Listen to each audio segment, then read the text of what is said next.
So I'm going to do a walkthrough of the first crystal book I ever got, which is Crystals, The Modern Guide to Crystal Healing. I think Yulia Van Doren also has another crystal book out that I'm going to be looking into getting. But I just love this book because it has such breathtaking pictures and it has a lot of great insight, and it's really easy, I feel like, to read and get information from.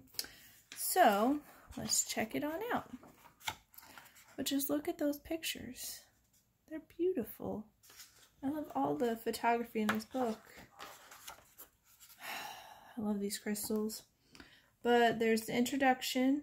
There's Crystal Magic 101, talking about how we're made of stardust. Excuse me. There's the differentiation between minerals, crystals, and rocks. There talks about how crystals work, getting crystallized, crystal care and feeding, everyday magic, crystals and chakras, and what Yulia considers as essential rock stars. Then it goes into crystals with information about each one and their characteristics, colors, care for it, all that jazz. And then at the end, there's the little bit about the author and acknowledgments and the crystal index. So this is the introduction, talking about like whether you're like already enthusiastic about crystals or just beginning, you know. Anyone can join the club, and everyone can always learn more. But here's the little bit about the stardust. And look at these crystals, they're breathtaking.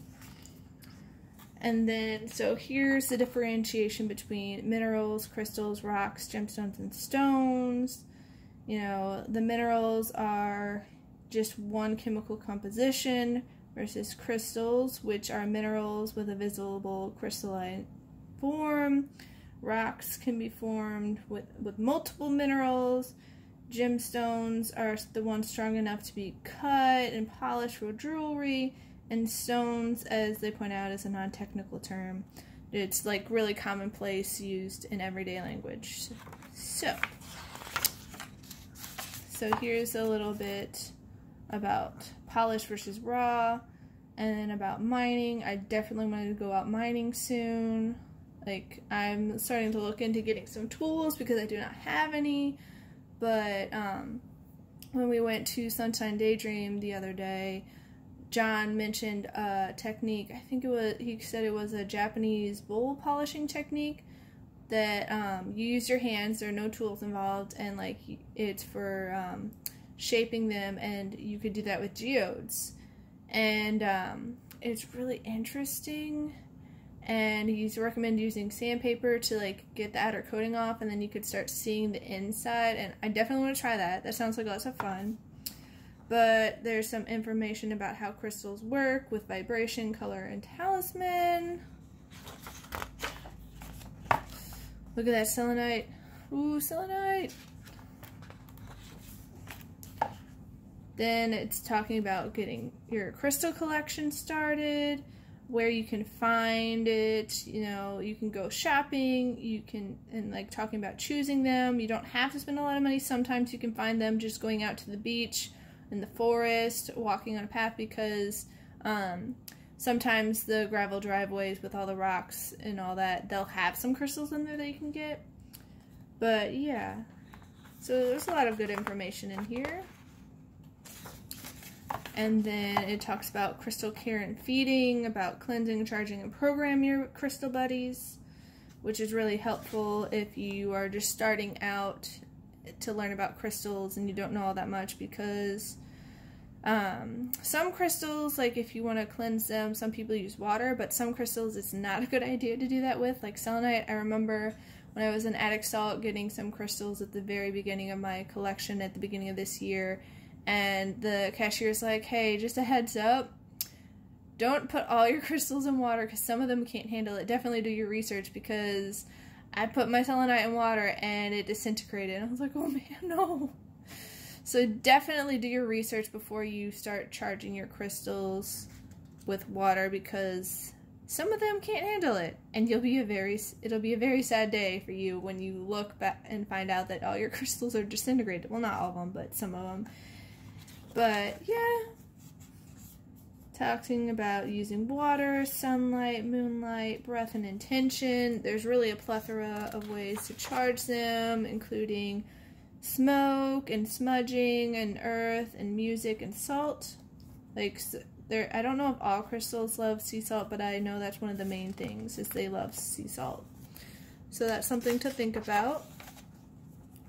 Talking about, you know, crystals in your home and various places, like your bedroom, kitchen, bathroom, all of those places.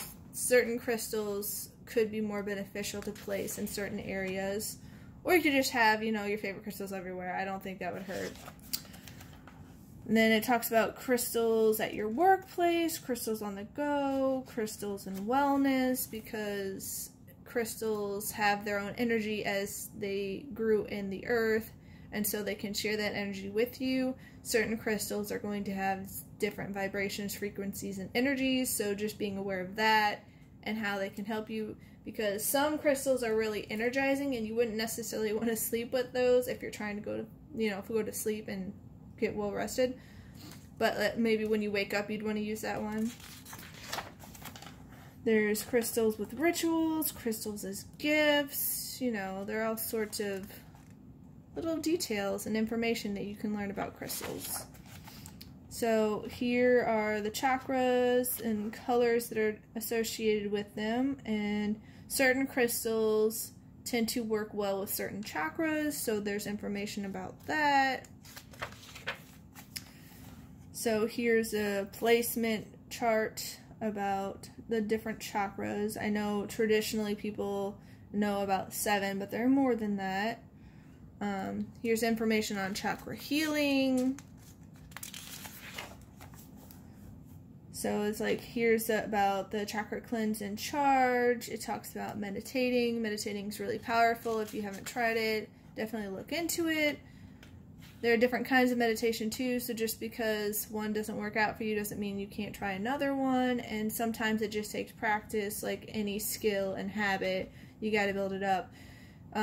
Some things you're going to be more intuitively better at, but just like learning how to ride a bike, learning how to walk, learning how to draw, learning how to speak another language, or learning a sport, you got to put in the effort and practice to get better at your skills. So here are what the author considers as the essential rock stars. A lot of ones that, you know, a lot of people have. I have most of these. I think I got this one, but I'm not entirely sure, so I'll have to look into that. But otherwise, I should have all of the crystals on this page by now. Here's about goals, and here's where the crystals start. So it'll talk about the color, where the crystals come from, and then chakras associated to it, special care, directions, and recommendations for the crystal, whether water exposure causes damage, like with selenite. Selenite will be damaged by water. Talks about magic and other notes. But I have lots of agate. One thing that I learned somewhat recently is that the more colorful agate, like the bright, vivid colors, because I got some of those when I first started my crystal collection. I got like a deep blue and like this bright turquoisey one. I found out that that's them injecting artificial dye into it, which makes me kind of sad because agate is normally, I think, like earthy tones.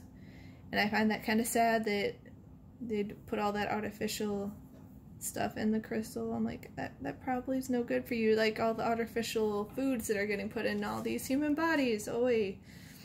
But yeah, agate's a good crystal. There's Amazonite, which I have as well. But these pictures are beautiful. There's amber, something that I definitely want to look into getting, but I do not have yet. But it looks so pretty. And there's amethyst, the same picture that's on the cover. But amethyst, one thing that Corliss and I talk about a lot, because she'll say she's done getting amethyst, and then she'll see another piece, and I'm like, remember what we talked about? We can never really have too much amethyst. So yeah, that's one of the ones that we have a lot of. Corliss definitely has some giant ones compared to me. I'm gonna look into getting some giant ones. But yeah. Then there's Ametrine, which is a combination of Citrine and Amethyst. You have Apatite. So pretty. I love the blue. Based on that picture, I don't think I have Apophyllite. I think that's what one of the crystal essential rock stars that you talked about. I don't think I have this one. It was really pretty. I have this one. I recently got it from Mystic Valley, the Aragonite. It's really pretty, and I love the interesting little growths of it. And it feels so interesting, the texture, when I hold it. It's really interesting. We have Aura Quartz. We have Azurite. I don't think I have this one, but I would definitely be willing to look into getting some because I feel like you can never have too many crystals. Bloodstone, I think I got, but I'm not 100% certain. I'll have to double check. But I feel like I was watching something recently and it was talking about how Bloodstone, like back in the day, like they thought it came from like Venus and like it was rained down or something. I'm not 100% on that. I'll have to watch that again and get, you know, more information and confirm things, but I think it was because Venus is associated with the heart and like it came down green. I think that's what it was. I could be wrong. There's calcite. I have blue calcite, but I do not have any of the other calcites, so I'll definitely look into getting that. But my giant blue calcite, oof, I love it so much. It's so beautiful, so breathtaking. I have to look into getting some orange one. We have Carnelian. I have polished and raw Carnelian. It's a really cool stone. There's Celestite. I got one of these for free. It looks pretty much like this one from the Crystal Gemstone shop. It's a really cool shop. If you haven't looked into it, go ahead and check it out. But yeah, I love all the freebies they send. Like, I got the really cool Smoky Quartz cluster that they're like in my most recent purchase for free. So they have some awesome ones that they send out for free, and you never know what you'll get. So it's a nice surprise. Then we have Chalcedony, I think that's what it's called. I don't think I have this one, but it's really pretty, and I definitely would be okay with getting some. Then Chrysocolla. Don't think I have this one either, but I'm okay with getting some because look at it. Wow. Citrine.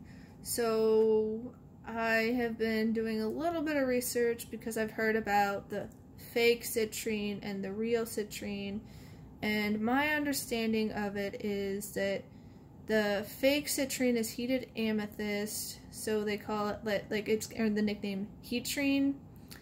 But from my understanding, they have very similar like properties, and like they help you in a similar way. It's just the heatrine is actually more energetic and like has more energy and like pop, so to speak. Like it's the deeper colors and it's like has more of a passion energy about it, versus the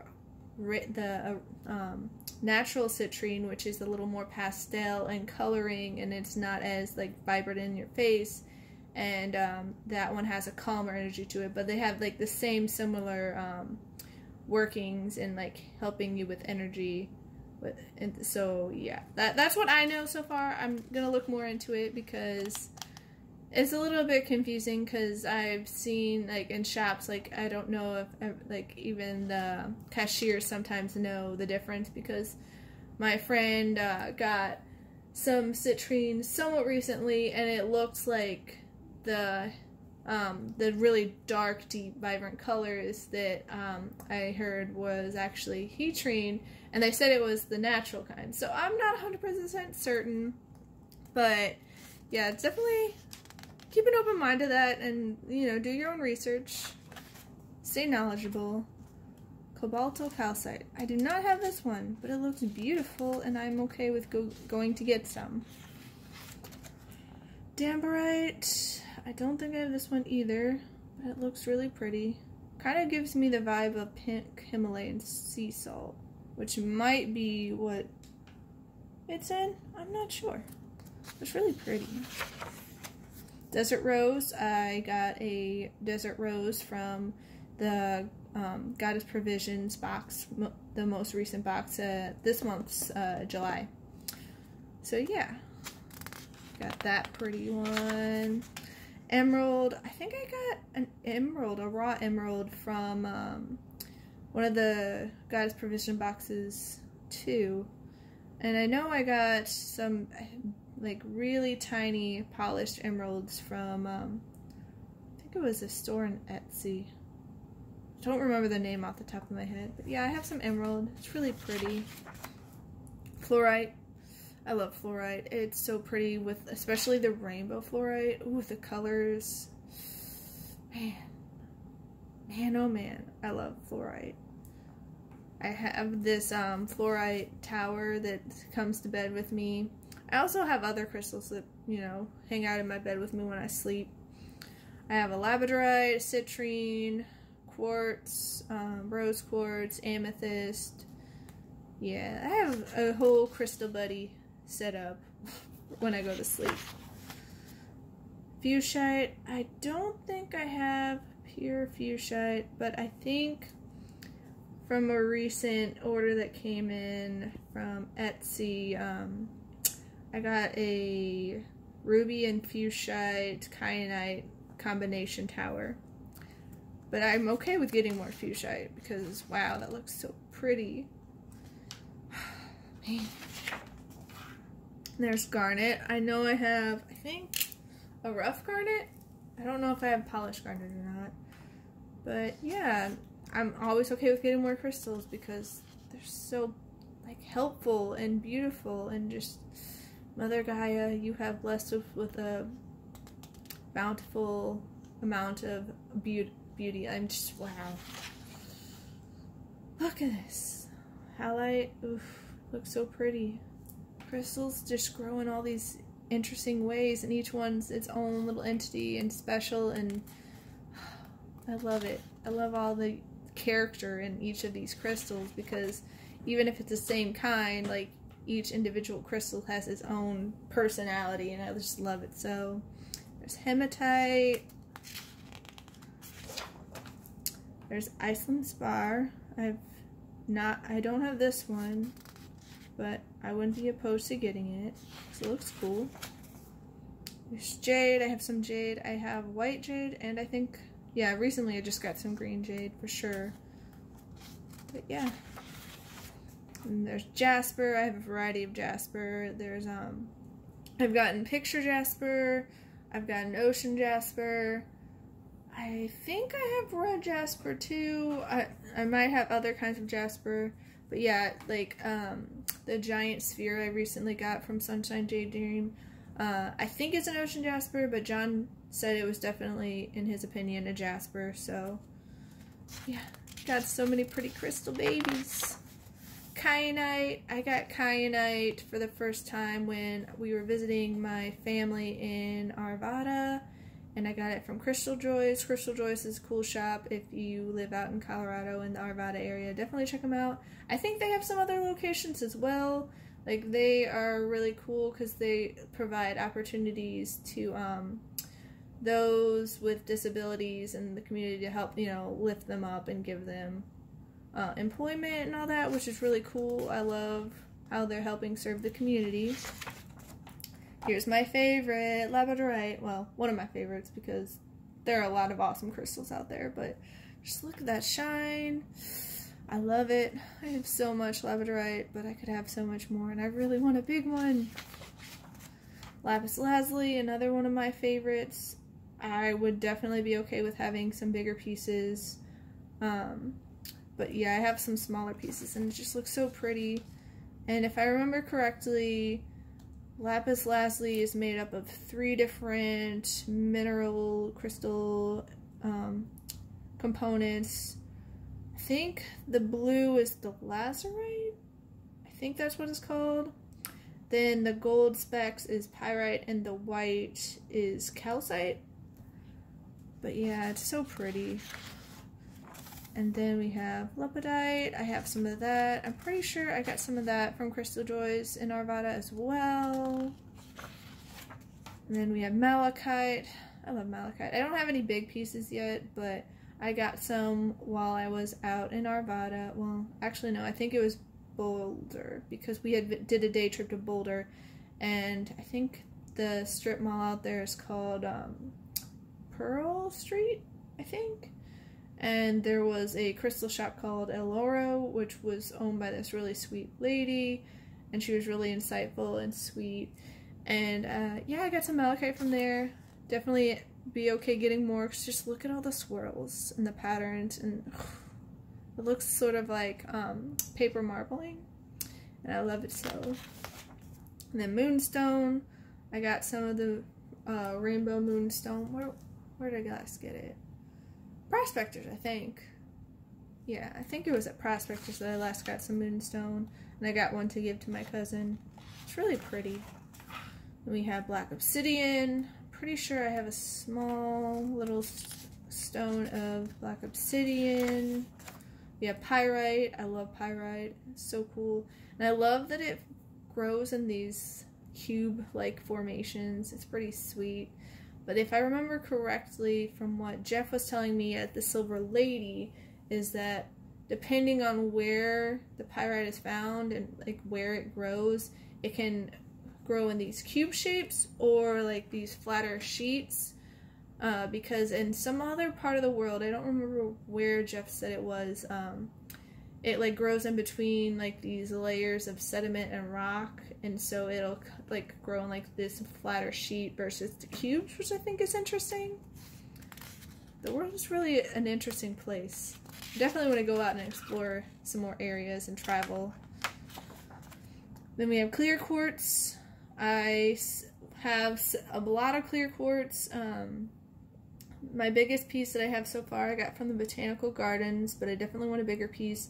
I saw this massive cluster at Prospectors, and I was thinking about getting it, but I wasn't quite committed to pay like $300 to $400 for it. Originally it was $1,000 though, and I can definitely see why it was massive. But if I go back there, I'm probably gonna go get it if it's still there, because man, I'm thinking about that massive crystal, and I'm just like, I want. I feel the vibes.